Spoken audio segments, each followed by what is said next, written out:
Zara had always known this day might come, but she never imagined it would happen so soon. Standing in the grand hall of her family's palace, she felt like a small child wearing clothes that were way too big for her. The crystal throne in front of her sparkled with 1,000 different colors, each one representing a different world under her family's rule. Just 3 days ago, she was studying star maps and learning about different alien cultures in her private chambers. Her biggest worry was passing her diplomatic exams. Now, at barely 127 years old, she was about to become the ruler of 12 entire star systems. Her parents had died in a terrible space storm while traveling to a peace meeting, and suddenly everything fell on her shoulders. The Council of Elders stood around her in a perfect circle. These were beings who had lived for thousands of years, their skin glowing with the wisdom of ages. Elder Vortak, the oldest among them, stepped forward with a scroll that seemed to shimmer in the light. His voice was deep and serious as he began to read the ancient words that would change her life forever. By the laws of our ancestors and the will of the stars, Lady Zarathel of the Crystal Bloodline shall inherit all lands, all peoples, and all responsibilities that once belonged to her honored parents, he announced. The words echoed through the massive hall, bouncing off walls that had witnessed the crowning of rulers for over 1,000 years. Zara felt her hands shaking. She tried to hide it by clasping them behind her back, but she could feel sweat forming on her palms despite the cool temperature of the hall. Around the edges of the room, representatives from the noble houses watched her every move. Some looked sympathetic, others appeared curious, and a few seemed almost pleased by her obvious nervousness. She knew what they were thinking. How could someone so young handle such enormous responsibility? Her domain wasn't just one planet or even one solar system.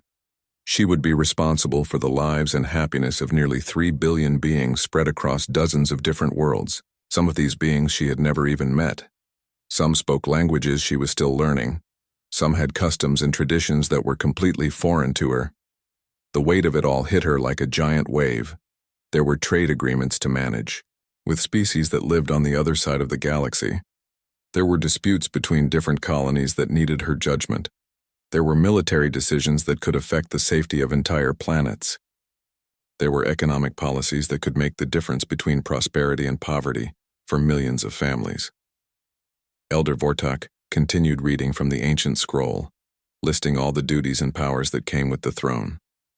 With each item he mentioned, Zara felt the burden growing heavier on her young shoulders. She would command the most advanced space fleet in this sector of the galaxy.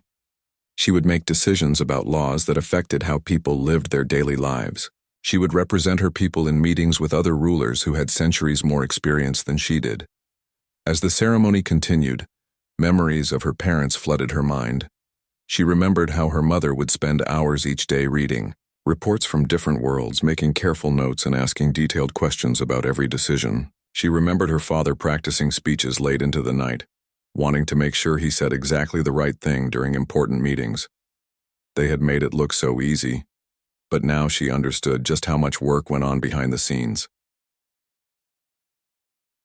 The ceremonial staff was placed in her hands. It was heavier than she expected, made from a rare metal that could only be found in the core of collapsed stars. The staff had been carried by 17 rulers before her, each one adding their own small mark to its surface. Now it was her turn to carry this symbol of authority, and she wasn't sure her young hands were strong enough to hold it steady. Do you accept these responsibilities, knowing the great burden they place upon you? Elder Vortak asked. This was the moment of truth. She could still say no. She could step aside and let the council choose someone else, someone older and more experienced. Part of her wanted to do exactly that, but then she thought about all the people counting on her, families living on distant mining colonies who needed someone to make sure they had enough food and clean air, children growing up on agricultural worlds who deserved good schools and safe playgrounds, elderly beings in retirement communities who had worked their whole lives and deserved to spend their final years in peace and comfort. She looked around the hall one more time, taking in the faces of everyone watching her. Some looked doubtful, others hopeful. A few seemed ready to step in if she failed. But in that moment, something inside her shifted. Yes, This responsibility was enormous. Yes, she felt completely unprepared. Yes, there would be mistakes and difficult times ahead. But these people needed a leader, and whether she felt ready or not, she was the one chosen by blood and law to serve them. She could spend years wondering if she was good enough, or she could start learning how to become the leader they deserved. "I accept," she said, her voice stronger than she expected. "This may be too big for me right now, but I promise I will try my absolute best to grow into this role and serve our people with all my heart." The crown was placed on her head. It felt strange and unfamiliar, but as she stood there accepting the cheers and formal bows of everyone in the hall, she made herself a silent promise. She would not let fear stop her from becoming the ruler her people needed, even if it meant facing challenges that seemed impossible for someone her age. 3 weeks into her new role as ruler, Zara thought she was finally getting the hang of things. She had learned to read the daily reports without getting overwhelmed, figured out how to sit properly on the crystal throne during formal meetings, and even managed to give a few short speeches without her voice shaking too much. Sure, she still felt like she was pretending to be someone else most of the time, but at least she was sleeping better at night. That peaceful feeling ended abruptly when her chief advisor, Commander Thex, burst into her private study with a look of panic on his weathered face. He had served her parents for over 40 years and had never once lost his composure, so seeing him this worried made Zara's stomach drop like a stone.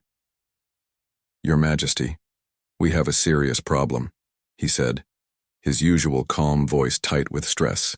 "The Andromedans have just announced they're cutting off all quantum fuel shipments to our outer colonies. They're calling it a trade adjustment, but we both know what this really means." Zara felt her newly gained confidence crumble away.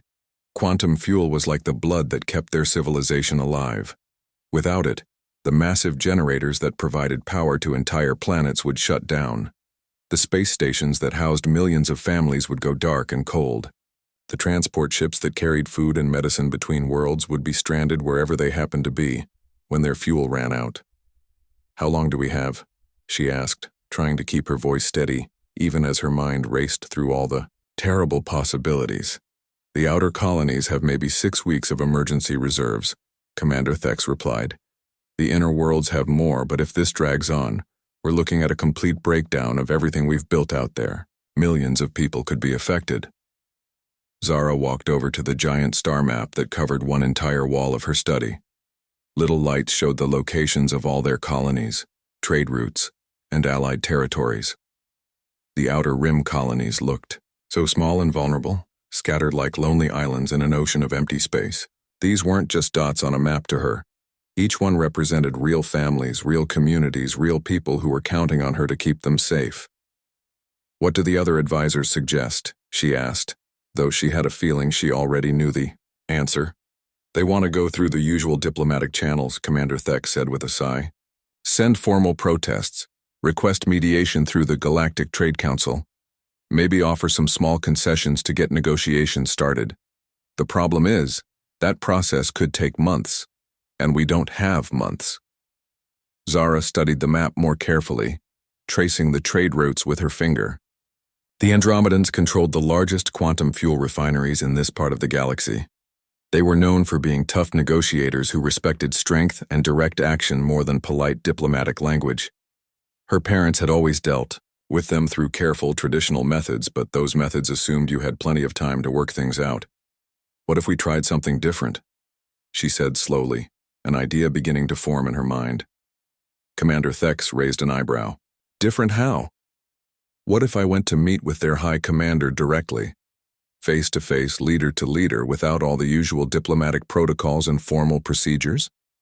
The older man's eyes widened in shock. "Your Majesty, no Xeranthian ruler has ever done anything like that. The Andromedans are, well, they're not exactly known for their gentle manners. They're warriors first, diplomats second.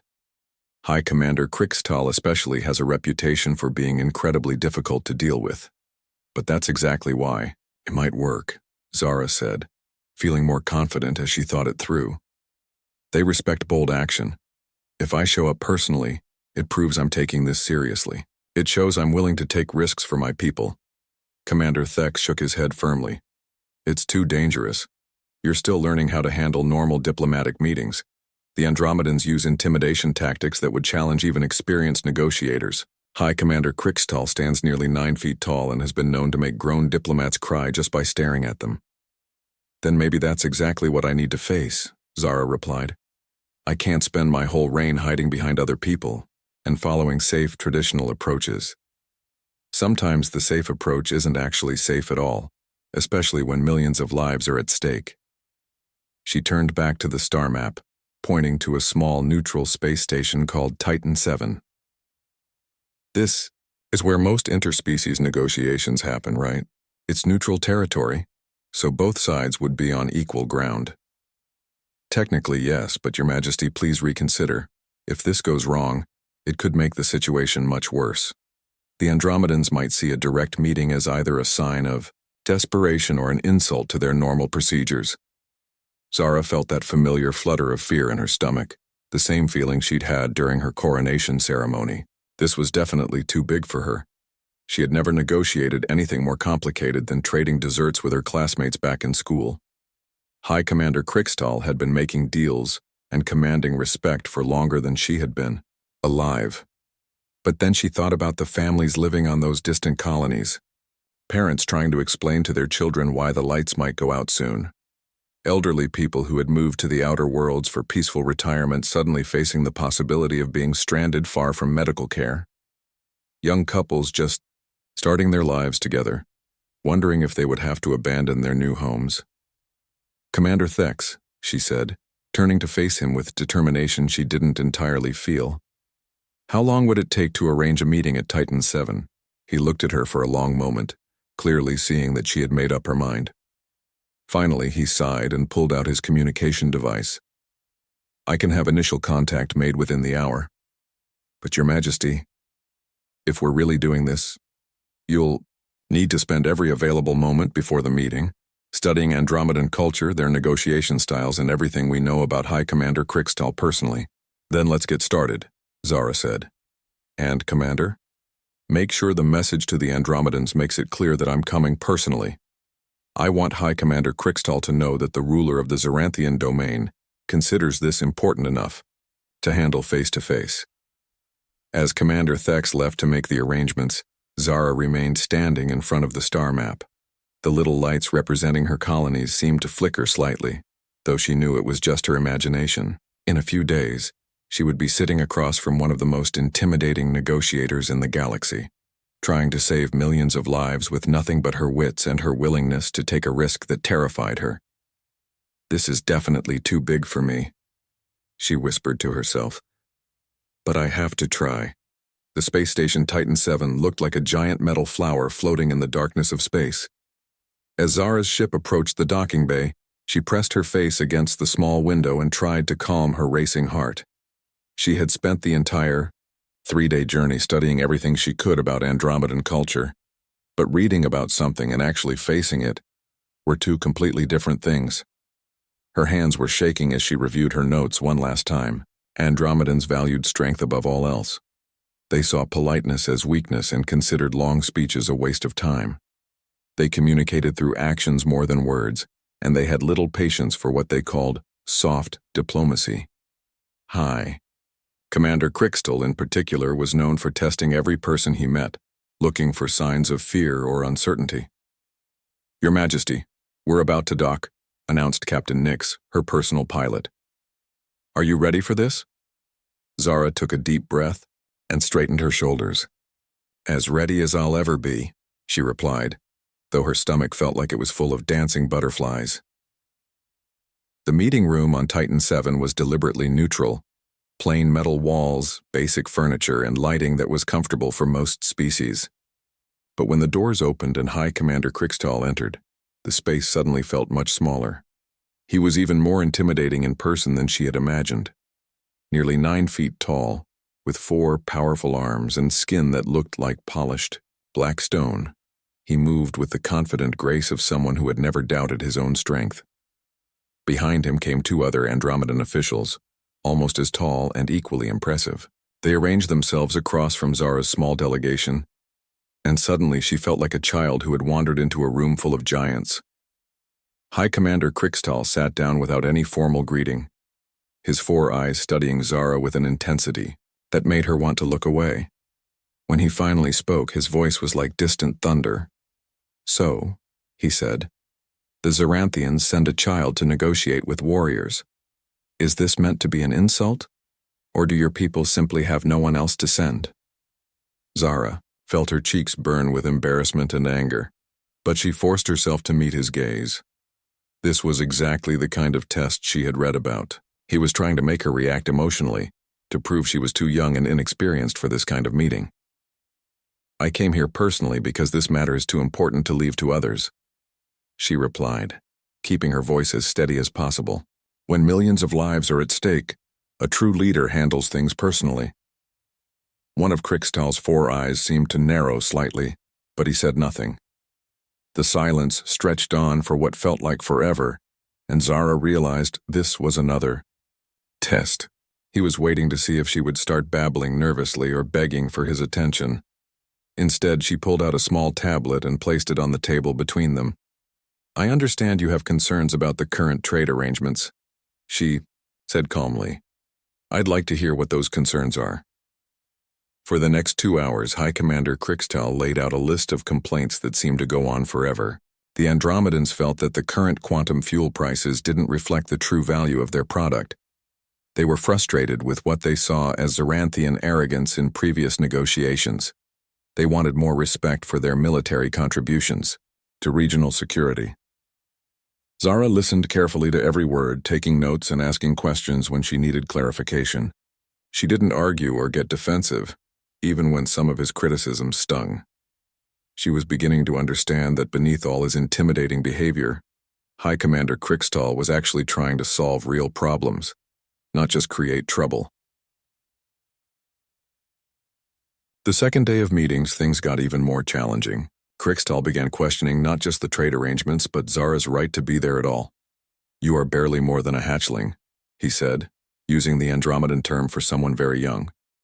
"What could you possibly understand about the complexities of interstellar commerce? Your parents at least had experience. You have nothing but inherited titles." This time, Zara felt her anger flare up more strongly. But instead of snapping back at him, she remembered something from her studies.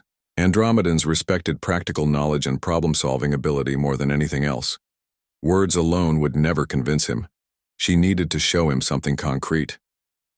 "You're right that I don't have years of experience," she admitted. "But sometimes fresh eyes can see solutions that others might miss." She pulled up a complex mathematical problem on her tablet, something that had been mentioned in the background briefings as a persistent issue. The Andromedans had been struggling with a navigation problem that was making their fuel transport routes less efficient. Their best engineers had been working on it for months without success. "May I show you something?" she asked. For the next hour, Zara worked through the mathematics using quantum calculation methods that were still relatively new. She had studied these techniques extensively in school, and while the Andromedans were incredibly skilled warriors and negotiators, their education system focused less on advanced theoretical mathematics. As she worked through the problem step by step, she could see High Commander Krixtal's expression slowly changing. His four eyes watched every calculation, and gradually, something that might have been respect began to replace the dismissive attitude he had shown before. When she finished, presenting a solution that would increase transport efficiency by nearly 20%, the room was completely silent. "Interesting," Krixtal said finally. "Perhaps there is more to you than meets the eye, young ruler." On the third day, the real negotiations began. But now the atmosphere was completely different. Instead of trying to intimidate her, High Commander Krixtal was actually listening to her ideas. When she proposed the cultural exchange program, young Andromedans studying at Zaranthian universities while Zaranthian students learned about military strategy and logistics, he leaned forward with genuine interest. "This is not how these things are usually done," he said. "Maybe that's exactly why it might work," Zara replied. "Both our peoples have things to learn from each other. Instead of just trading resources, we could be trading knowledge and understanding." The negotiations went on for several more hours, with both sides working together to iron out the details. When they finally shook hands, or rather, when Krixtal's 4 hands clasped her too, Zara felt like she had just run a marathon. "You have surprised me, young Zarathel," the High Commander said as they prepared to leave. "When you first arrived, I thought your people were either desperate or foolish to send someone so inexperienced. Now, I see that sometimes experience is less important than courage and creativity." As her ship pulled away from Titan 7, Zara looked back at the space station and smiled for the first time in days. She had done something that no one expected her to be able to do. More importantly, she had saved her people from a crisis that could have affected millions of lives. But even as she celebrated this victory, she knew that bigger challenges were waiting for her back home. Zara returned home expecting to be welcomed as a hero.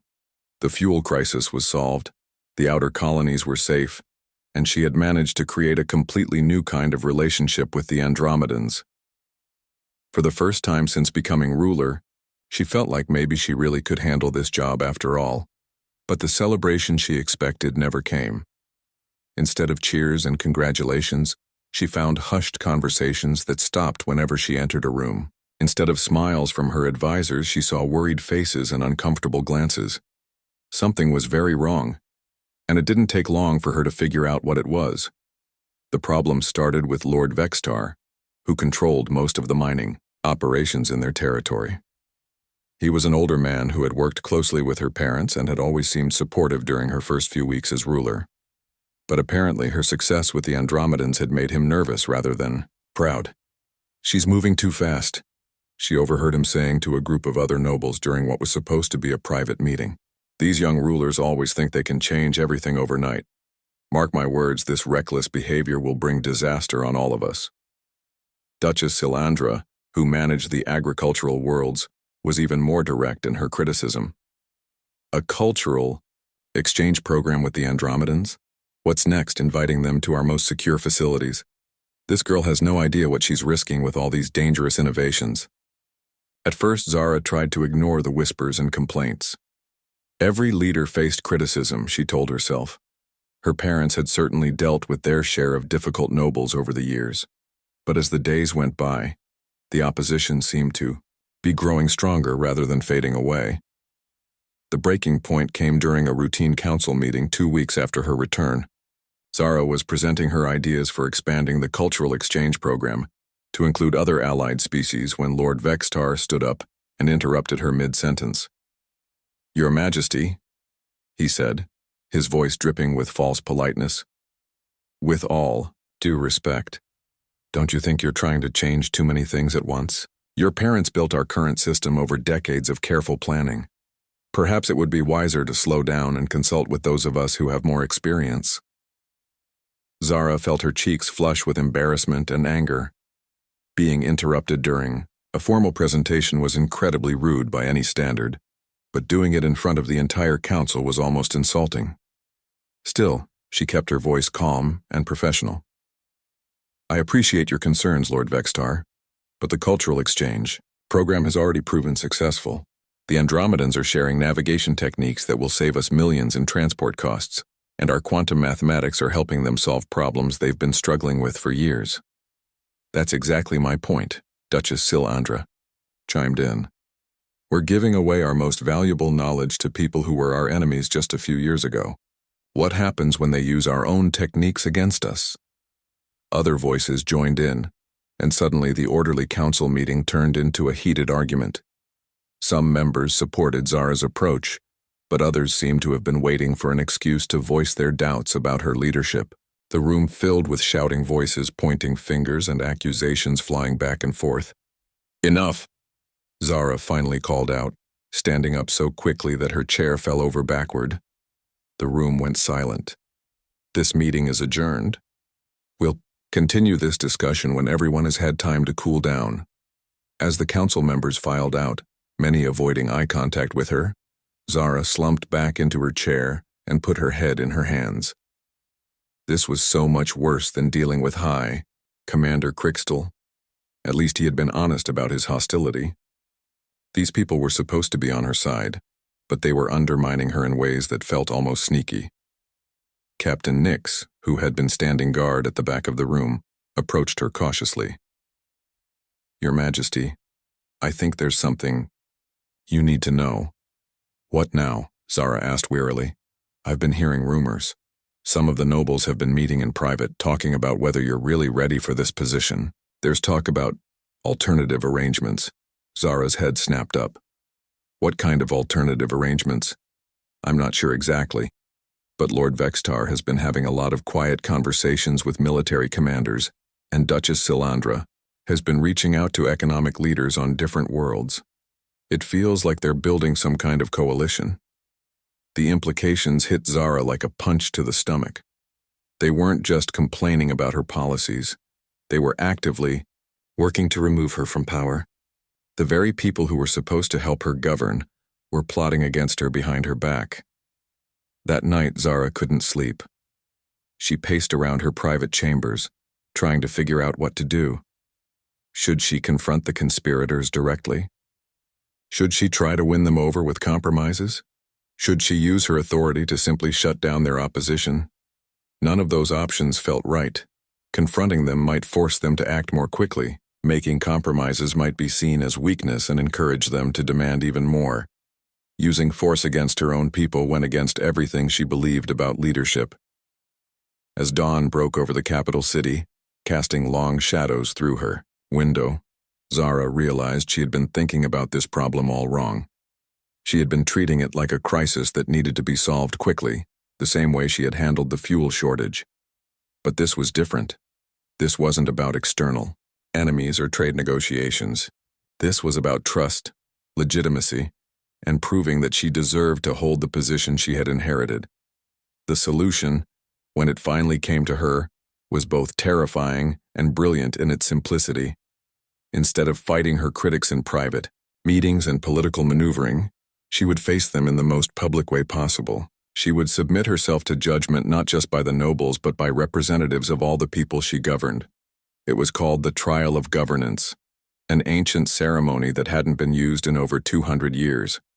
Any ruler could voluntarily submit to such a trial, where citizens from across the domain would be invited to question their decisions, challenge their policies, and ultimately vote on whether they should continue to hold power. Her advisors would think she had lost her mind. The conspirators would probably see it as a gift, a chance to air all their complaints in front of the entire population. But Zara was beginning to understand something important about leadership. Real authority didn't come from fear or tradition, or even from successful negotiations with foreign powers. It came from the trust and support of the people you served. If she couldn't earn that trust honestly and openly, then maybe she really didn't deserve to be their ruler. The next morning, she called Captain Nix into her study and gave him a message to deliver to every world in their domain. "Tell them," she said, "that in 1 month's time Lady Zarathel will submit to a trial of governance. Anyone who questions her right to rule or disagrees with her decisions is invited to come forward and speak their mind. Let the people decide whether their young ruler deserves to keep her throne." As Captain Nix left to spread the word, Zara stood once again in front of her star map, looking at all the lights representing the worlds under her care. In 1 month, representatives from those worlds would gather to judge whether she was worthy of their trust. It was definitely too big for her, but she was going to try anyway. The Great Assembly Hall had never seen anything like this before. For 700 years it had hosted coronations, formal ceremonies, and important announcements. But today it was packed with people from every corner of their vast domain, all gathered for something that hadn't happened in over 2 centuries. A trial of governance. Zara sat on a simple chair at the center of the hall, deliberately choosing not to use her crystal throne. This wasn't about royal authority or inherited power. This was about earning the right to lead through honest conversation with the people she served. Around her, the circular seating arrangement held farmers from agricultural worlds, miners from the outer colonies, teachers from university planets, shop owners from trading stations, and elderly retirees from peaceful settlements. The first day was brutal. Lord Vextar came forward with a prepared speech that lasted nearly an hour. He questioned every decision Zara had made since taking power, from her choice to meet personally with the Andromedans to her plans for expanding educational programs. His voice was smooth and confident as he painted a picture of a reckless young ruler who was putting their entire civilization at risk with her dangerous experiments. Our ancestors built this domain through careful planning and respect for tradition, he declared, gesturing dramatically toward the assembled crowd. Are we really going to throw away centuries of wisdom just because our current ruler is too impatient to learn how things should properly be done? Several people in the audience nodded in agreement. Zara felt her stomach tighten as she realized how persuasive his argument sounded. When it was her turn to respond, she stood up slowly, trying to keep her hands from shaking. Lord Vextar makes valid points about respecting tradition, she began. But I'd like to ask everyone here a question. How many of you have family members living on the outer colonies? Dozens of hands went up throughout the hall. 6 weeks ago, those family members were facing the possibility of losing all their power when the Andromedans cut off fuel shipments. Traditional diplomatic methods would have taken months to resolve that crisis. By then, people would have been living in the dark, without heat, without the technology they depend on for survival. Sometimes respecting tradition means being willing to break with it when lives are at stake. The murmur of conversation that followed showed that people were thinking about her words, but Zara could tell that many still had doubts. The second day brought even tougher challenges. Duchess Silandra presented a detailed analysis of why the cultural exchange program was supposedly weakening their security. A group of military officers questioned whether someone so young could really make good decisions about defense spending. Several economic advisors argued that her policies were changing things too quickly for businesses to adapt properly. But then something unexpected happened. An elderly woman from one of the mining colonies stood up to speak. Her weathered hands shook slightly as she held the speaking device, but her voice was clear and strong. I want to tell you all about my grandson, she said. He's been working on Asteroid Station 7 for the past 3 years. And when the fuel crisis started, we thought we might have to evacuate his entire facility. My daughter was crying every night, worried that her boy would be stranded out there in the dark. The hall went completely quiet. But because our young ruler was brave, enough to go talk to the Andromedans personally, my grandson is safe. His station has power, his work continues, and my daughter can sleep peacefully again. Now I've heard a lot of talk about tradition and proper procedures, but I want to know something. Would any of you rather have your family members in danger, just so we could follow the old ways of doing things? Several other people stood up to share similar stories. A father whose daughter's school had benefited from the new educational programs. A shop owner whose business had improved because of better trade relationships. A young couple who had been able to get married and start their life together because the fuel crisis hadn't forced them to evacuate their colony. By the third day, the tone of the trial had completely changed. Instead of just hearing complaints and criticisms, people were sharing their experiences and asking genuine questions about the future. Zara found herself having real conversations about policy instead of defending herself against attacks. Your Majesty, asked a teacher from one of the university worlds, what's your long-term vision for education in our domain? I believe every person should have access to learning opportunities that help them grow and contribute to their communities, Zara replied. That means not just traditional academic subjects, but also practical skills, cultural understanding, and the ability to adapt when circumstances change. What about the concerns that you're too young to handle this responsibility? Asked a journalist from the capital city. Zara took a deep breath before answering. Age and experience are valuable things, but they're not the only things that matter in leadership. I may be young, but I'm surrounded by wise advisors. I listen to different viewpoints, and I'm willing to admit when I don't know something. Most importantly, I care deeply about the welfare of every person in our domain, and I'm committed to growing into the leader you deserve. The turning point came on the 6th day, when wise speaker Tulaven requested permission to address the assembly. He was nearly 300 years old and had served as an advisor to 5 different rulers. His opinion carried enormous weight with people across all the worlds. He walked slowly to the center of the hall, leaning heavily on his carved walking stick. When he spoke, his voice carried the authority of centuries. I have lived through many changes in leadership, he began.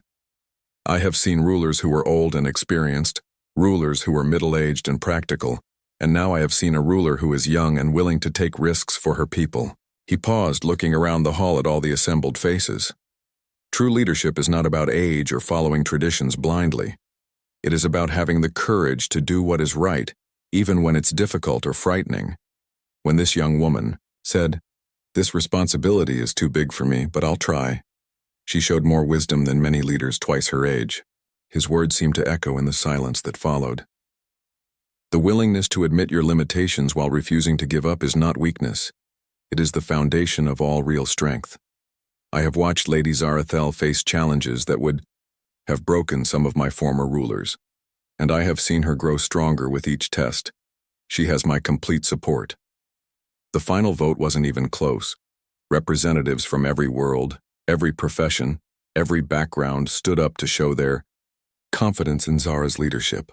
Even Lord Vexstar and Duchess Silandra, faced with such overwhelming support from the people they claimed to represent, finally acknowledged that their new ruler had earned the right to continue governing. As the ceremony concluded and people began to leave, Zara remained in her chair for a few extra minutes, taking in the magnitude of what had just happened. She had faced her critics openly, listened to their concerns, and proven that she could earn trust through honesty and dedication rather than just demanding it through inherited authority. Commander Thex approached her with a smile on his weathered face. "Your Majesty, I believe you've just changed how leadership works in our domain forever." "How so?" Zara asked. "You've shown that real power comes from the people you serve, not from the throne you sit on. That's a lesson that will be remembered long after we're all gone." Years later, when young leaders from other civilizations came to seek her advice, Zara would always tell them the same thing. The moment you stop feeling that a challenge is too big for you is the moment you stop growing. Embrace the fear. Acknowledge the magnitude of what you're facing, but never, ever stop trying. That's where real leadership begins.